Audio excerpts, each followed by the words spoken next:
Welcome back to ERM Advantage. I'm Eric Holmquist. Now we're continuing and starting to wrap up our series on operational risk assessments as part of the overall enterprise risk assessment. Now previously we've talked about a structure and approach to these types of assessments, planning and preparation, building out a business unit overview, identifying key risks, and ultimately creating risk narratives.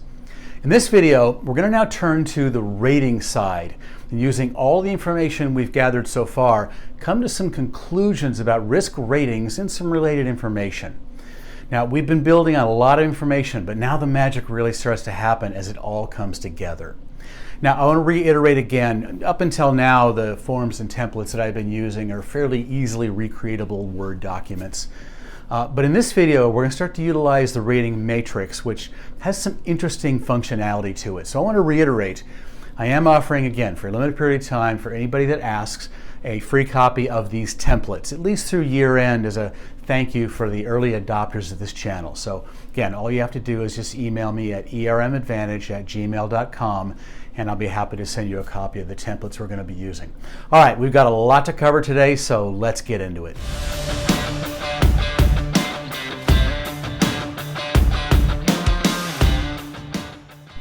All right, so once we've got our overview and our risk narratives, we can start thinking about assigning risk ratings. Now, this worksheet is a fairly standard template. Yours may be a little different, but the essential concepts should be fairly similar. And while individual worksheets may vary, there are some definite do's and don'ts, and we're going to discuss each of those. So let's do a quick walkthrough of this particular template.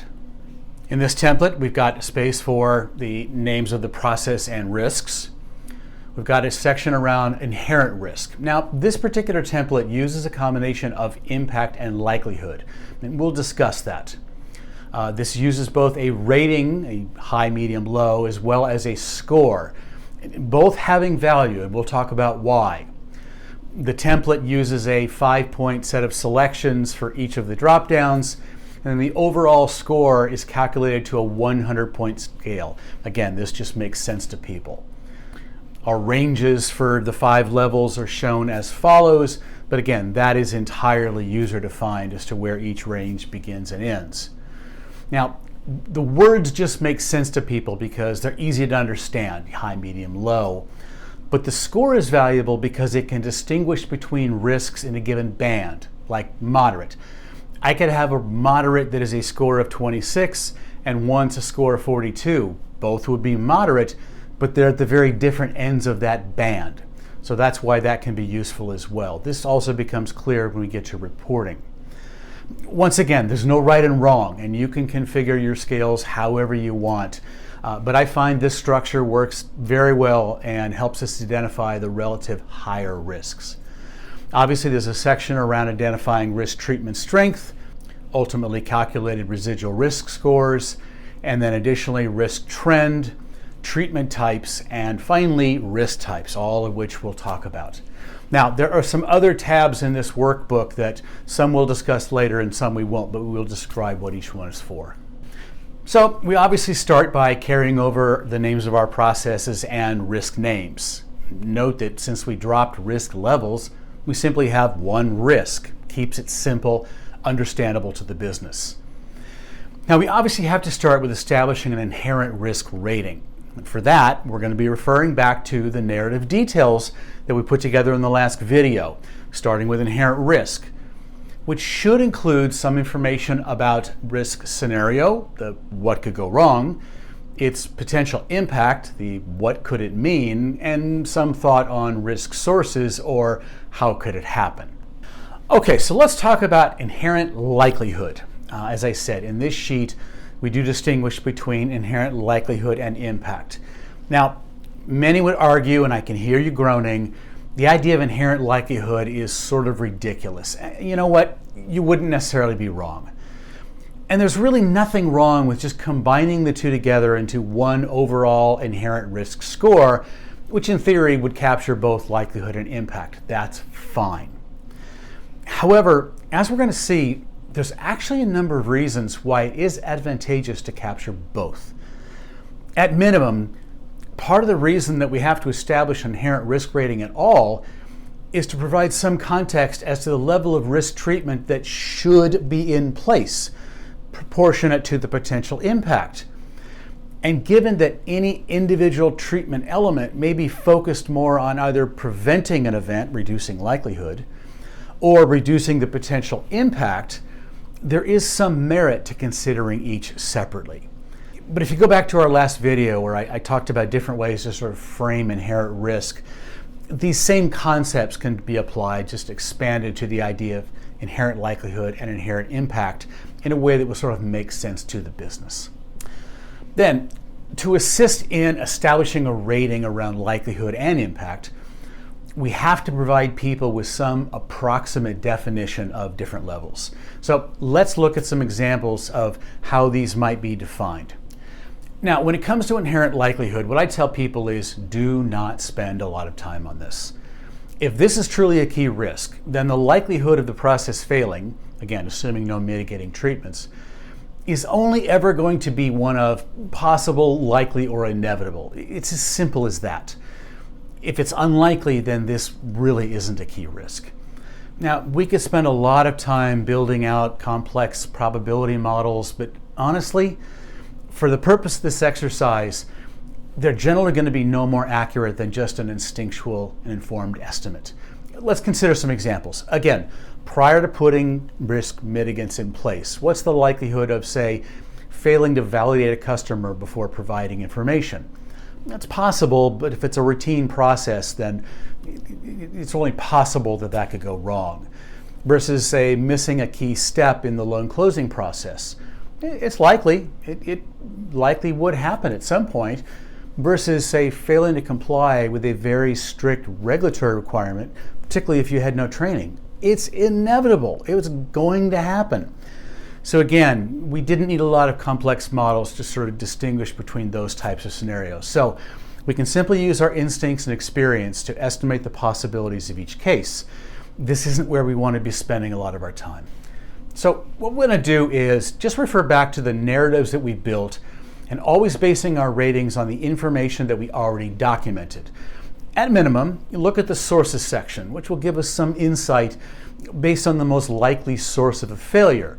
A risk which has very few or extraordinary sources is going to be less likely to fail, whereas one that would have a myriad of ways for a failure to occur would logically deserve a much higher likelihood score.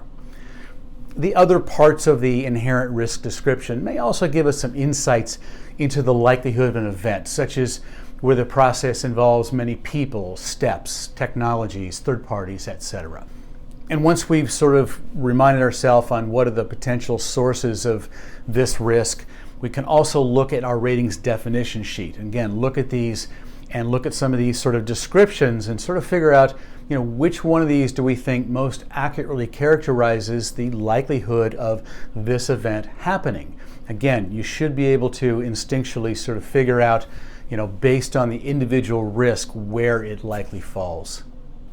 So based on this information, plus a little bit of the business's own instincts, we'll give it our preliminary likelihood score. Again, we can always adjust later if we need to. In this case, we'll call it high, or roughly highly likely to occur. Then in the same way, for impact, we want to go back to our narrative and consider what we've described. In this case, we've said a potentially substantial financial loss, potentially significant regulatory scrutiny up to possible fines, sanctions, as well as possible liquidity issues, customer impact, operational disruption, and potential reputation issues. That's a lot of impact. Then we can take that information, return to our definition matrix, and consider which descriptions sort of best characterize those impacts and ultimately which bucket seems appropriate. Now, keep in mind, we're talking about impact. You can see that our reference table provides descriptions across a range of types of impact, strategic, reputation, etc. And these aren't all going to weight the same. It's extremely rare that a given risk would have the same level across all different kinds of impacts. So generally speaking, simply go with the highest potential impact, regardless of which category, and let that determine your impact score. So in this case, for this risk, we can easily see how the potential impact would be very high. So we're going to come over and we're going to select that in our rating sheet. Now, once a likelihood and impact rating have been selected, an inherent risk rating and score are calculated. Now again, in this template, the ranges are set and shown here based on user-defined parameters. So from here, we move on to the next logical spot of considering risk treatments. Once again, we're going to go back to our narrative. We're going to ask the business to consider, based on what is described here, how they would rate the mitigants in place.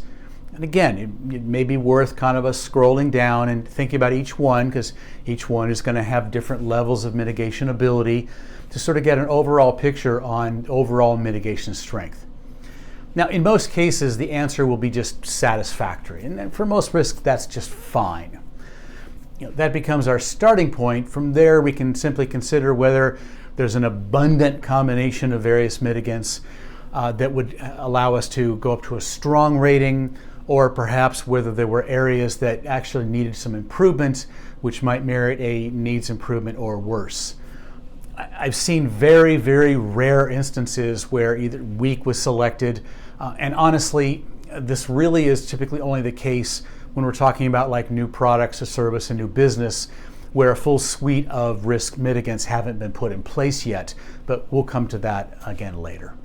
Then once risk treatment rating has been selected, then the ratings are calculated for residual likelihood and impact, and an overall rating and score for residual risk. Now, assuming that we agree with that rating, we can now carry that rating back over into our narrative document, indicating both the risk rating level as well as a description as to whether that level is considered acceptable. If so, fine. But if not, then the narrative must include a description about what the business intends to do in order to bring that rating in line with where it should be. Now, to reiterate an earlier point, being able to effectively score risks in a way that can be compared to defined risk appetite levels is critical for one of the most important value-added aspects to the business of this exercise, risk acceptance. If the business can justify, it understands its residual risks, and is confident that these represent less of an impact than the cost of additional controls, then they become empowered to draw the line and say, again, if it happens, I'll write the check. This is how they do that and can credibly support that decision. Once again, this is risk management. Now, so far, this has all been very straightforward, but trust me, we are going to get into some deeper waters. But before we move on, a couple of side notes about risk scores. First, to reiterate an earlier point, but I think it bears repeating. When calculating residual risk scores, there are some who advocate for the idea that there could be certain scenarios where the residual score could be equal to or even higher than the inherent score. This view assumes that the risk treatments are either significantly lacking or are so ineffective as to essentially create additional risk. However, this is neither conceptually nor mathematically sound. Inherent risk already should consider the possibility of insufficient or ineffective response, and risk treatment needs to stay focused on legitimate means by which risk is reduced. However, as I said previously, where I have seen instances where an institution was encouraged, if not required, to allow for this possibility in their methodology, I've simply suggested to framework architects, don't stress about it. The practicality is that for any given risk, the likelihood that existing risk treatment measures were so bad as to even suggest that they would add more risk is not only remarkably unlikely, but would also demand immediate action to remediate. Even if this scenario did occur, it would be incredibly short-lived and resolved long before any formal reporting was done from the assessment process. Out of the hundreds of assessments that I've done or participated in, I've never seen one that was even close to a justifiable scenario for a negative risk treatment. Next, I want to talk briefly about how scores are calculated and cover some of the truly problematic methods that I've seen. In this template, the math is fairly straightforward. We're not going to go deep into that, but it really does mirror what is most commonly done in risk scoring models. Inherent risk is simply a factor of likelihood and impact that's typical and is sound. Then, based on the risk treatment score selected, a certain percentage of the inherent risk score is reduced to come to a residual score. In this template, that score may be subsequently modified slightly based on several other factors that we're going to discuss later, but residual risk is essentially always a percentage of inherent risk. Now, some alternative methods that I've actually seen in practice include either one, averaging the inherent risk and risk treatment scores, or two, taking the lesser of the two scores. Both of these are both conceptually and mathematically unsound and should never, ever be used under any circumstances. Second is subtracting a risk treatment score from an inherent risk score. While not as bad as averaging the scores or taking the lower of the two, it's still not mathematically sound since both scores measure the extent of something. In essence, these are apples and oranges, so subtraction doesn't work. And finally, letting the users just select their own residual scores. There's simply no rational support for this method. You've taken something that is quantitatively based and supported and made it something entirely subjective and inherently inaccurate. Again, you can decide how you want scores to be calculated, but I can't recommend more strongly that the core of your calculation should involve determining an inherent risk score and then reducing it by a percentage based on the strength of risk treatments. This is simply the most fundamentally sound approach. But if you've seen other methods that you think are sound, please leave a comment below. I would love to hear about other ideas because I'm always willing to learn. It's also worth mentioning that I've seen in some cases where business will give assessors the ability to override the calculated residual scores, perhaps if supported by some related narrative. In short, I'm not a fan. I've never seen a credible example of why scores should ever be overridden. Just adjust the inherent risk or risk treatment ratings accordingly. Once you allow people to randomly override the calculated scores, you no longer have parity across all the assessments. Frankly, I just think it's a bad idea. And there's certainly ample opportunity for the business to describe why they may disagree with a score, but retaining the score itself. What I have seen is cases where there's a provision for an additional set of ratings, either representing risk management's view or internal audit.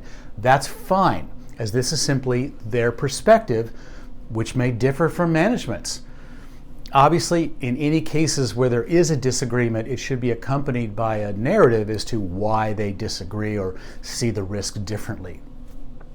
And finally, we need to keep in mind that all ratings and scores must line up with the narratives. This is critical. We cannot have a risk scored as low to moderate, but the narrative describes potential scorched earth, or a risk treatment score of strong, but the narrative only lists a couple little items. The two must balance, or the exercise isn't done. Next is the spot for risk trend. This is fairly typical. In most cases, trends should be fairly stable. But in cases where the risk is seen to be increasing or decreasing, that can be noted here and then with an accompanying description in the narrative document as to why the business feels it's increasing or decreasing. Now, there could be several reasons why a profile is changing, hence why the narrative is so important. Without that context, the indicator is effectively worthless. It could be that the risk itself is changing, perhaps increasing due to increased production volume or decreasing due to expected relaxed regulatory requirements. Either of these may ultimately change the inherent risk ratings. Or it could be that risk treatments may be changing, such as increasing due to an anticipated loss of staff or decreasing based on technology being implemented that will provide additional automated controls. Again, whether the business feels that the risk is either trending up or trending down, just note it and document it. Next, we want to consider risk treatment types. Now, this is also a fairly familiar area, but one that bears some brief discussion because I think it's an area where risk management can diverge slightly from how internal audit views things, and that's okay.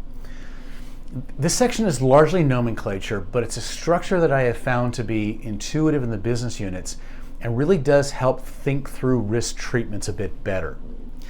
Now, internal controls are traditionally labeled as either preventative or detective, where preventative generally means is relevant to pre-event and detective relative to post-event.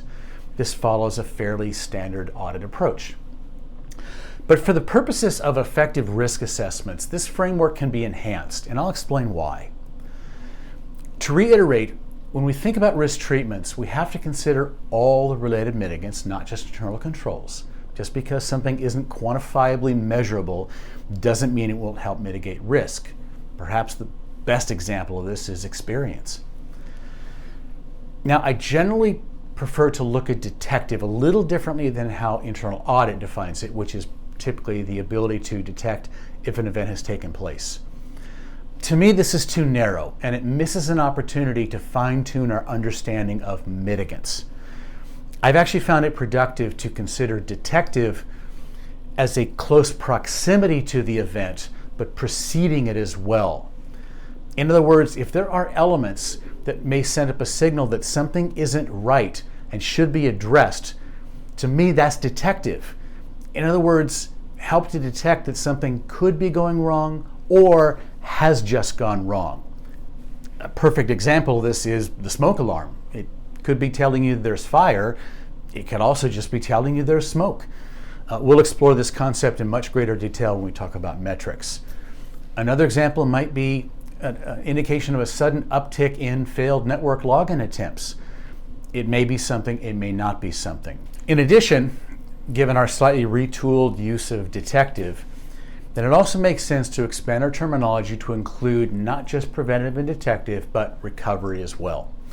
This is because while we want to go to great lengths to ensure that certain events don't happen, the truth is that they will. And the faster and more effectively that we can respond to those events, the more effectively we can mitigate risk. Now, while each institution can use terminology however they see fit, I believe we can take some liberty with how we classify risk treatments.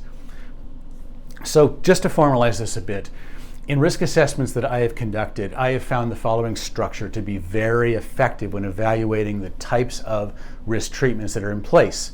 Again, not just focused on internal controls, but the full range of risk mitigants. Preventative, any risk mitigation element that is conceptually designed to prevent an event from happening, whether objective or subjective. This could include, again, not just limited to controls, policies, procedures, training, checklists, cross-training, approvals, experience, etc. All are elements that were designed long before the process actually takes place. Preventative elements in large part affect the likelihood of an event in our analysis, but rarely do much to mitigate the impact. Again, if it happens, it's probably still going to be bad. Then, detective, again, taking a slightly different take on a traditional view, meaning any mitigant that is designed to inform someone that an event is either potentially in process or has just happened. In other words, the functional equivalent of a smoke alarm. And many metrics fall into this category. Unquestionably, certain real-time control measures that warn of a potential event in progress, again, think pressure gauge, could also be considered preventative. But for the average business person, the idea of being detective simply makes more intuitive sense.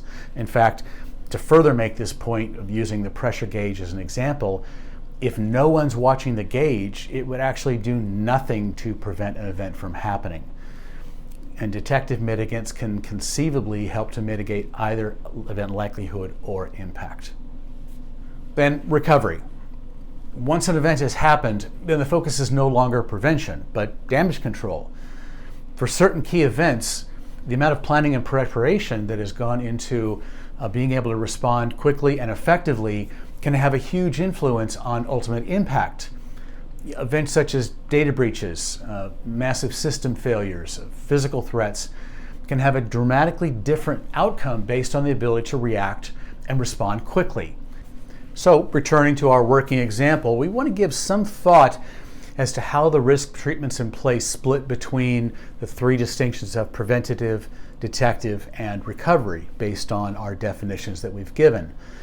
Now, this is not an exercise in precision, please, just a rough approximation so we can see if we are overly weighted in one area of treatments.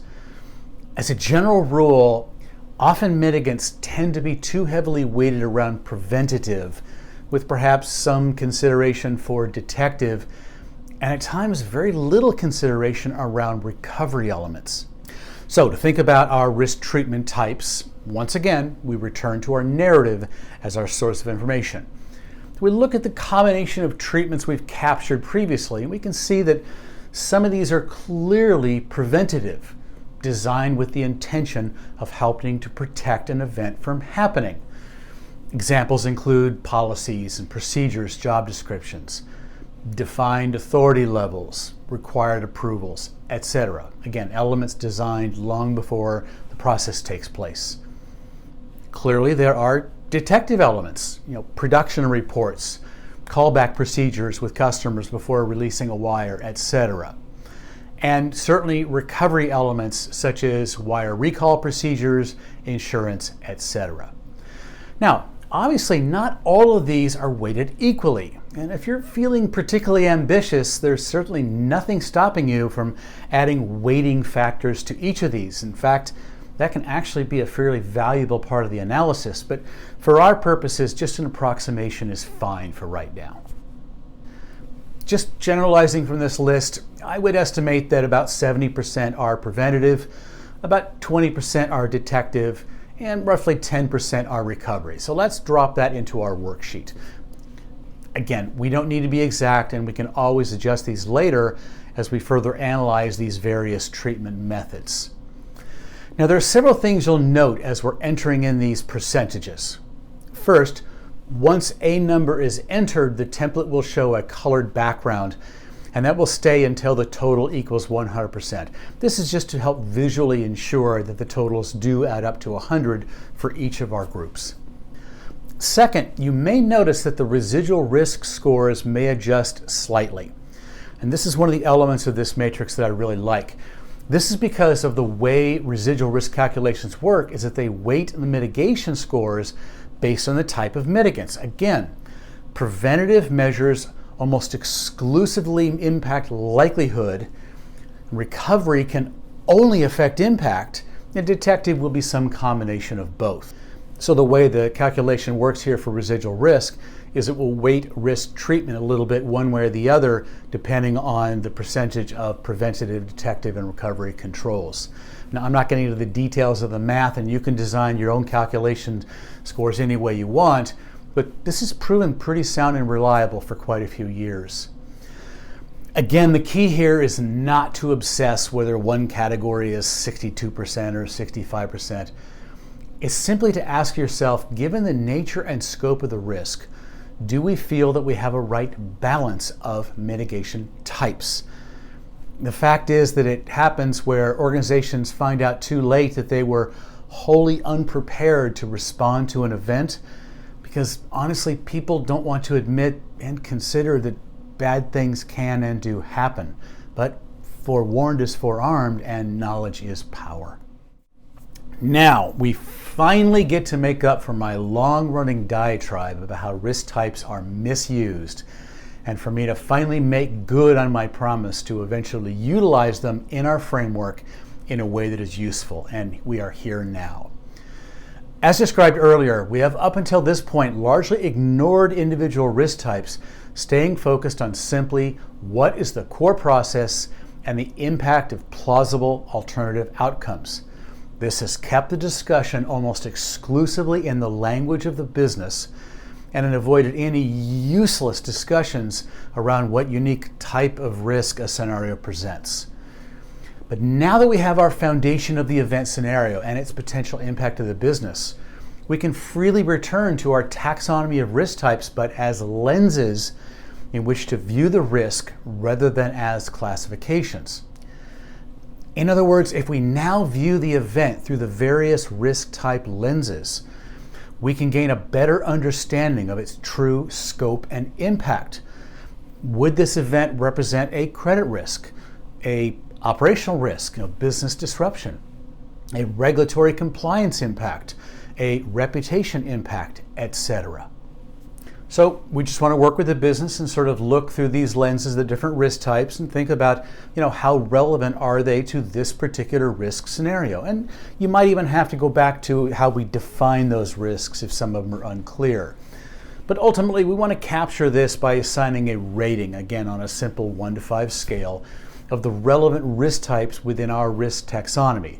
In this case, we're using the ever-loved OCC 8, but you can use whatever types you feel are appropriate. Even better, by not being bound up with risk levels, we can consider any type of risk we want if we find it informative. Some people like to include things like legal risk or financial reporting risk. Go ahead, knock yourself out.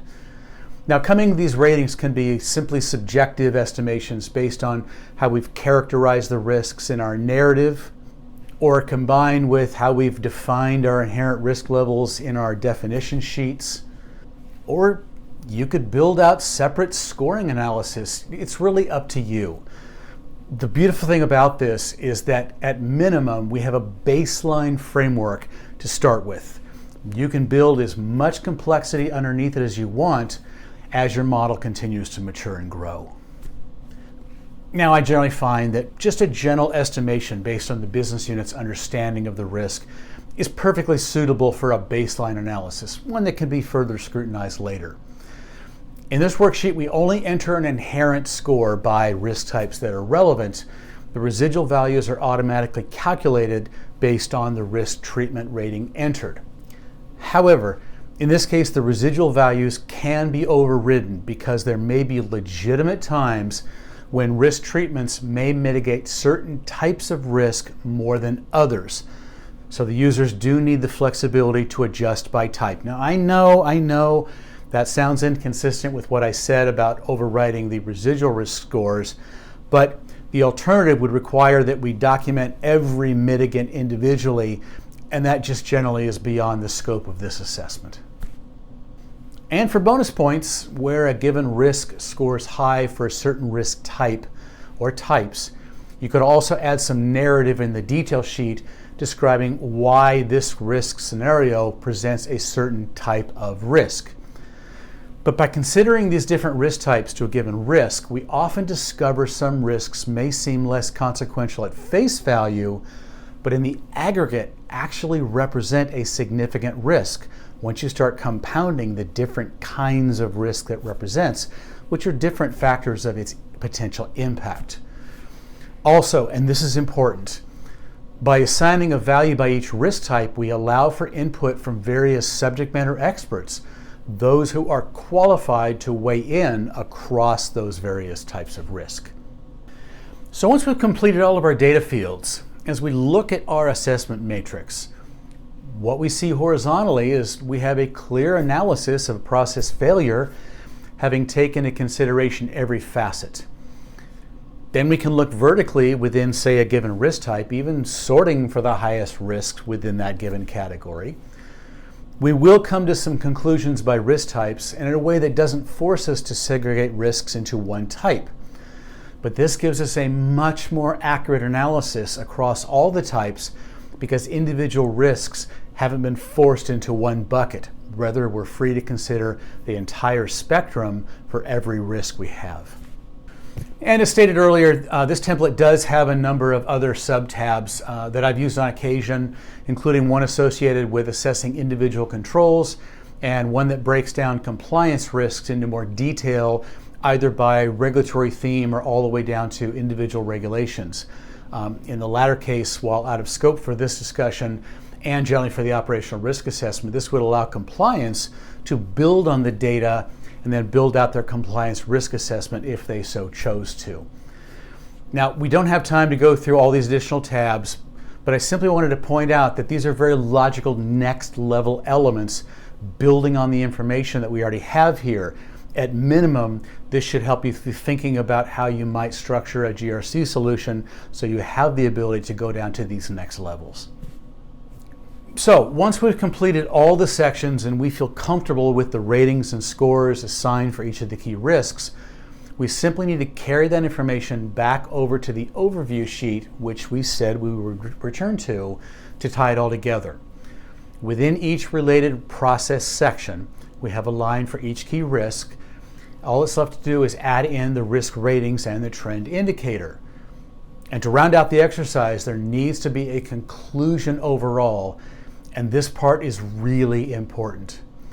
Ultimately, each business unit needs to provide a summary statement about what they believe is the overall risk level for that function, whether they feel the risk overall is changing, rising, falling, or stable, and most importantly, make a statement about whether they feel the risk level is considered acceptable.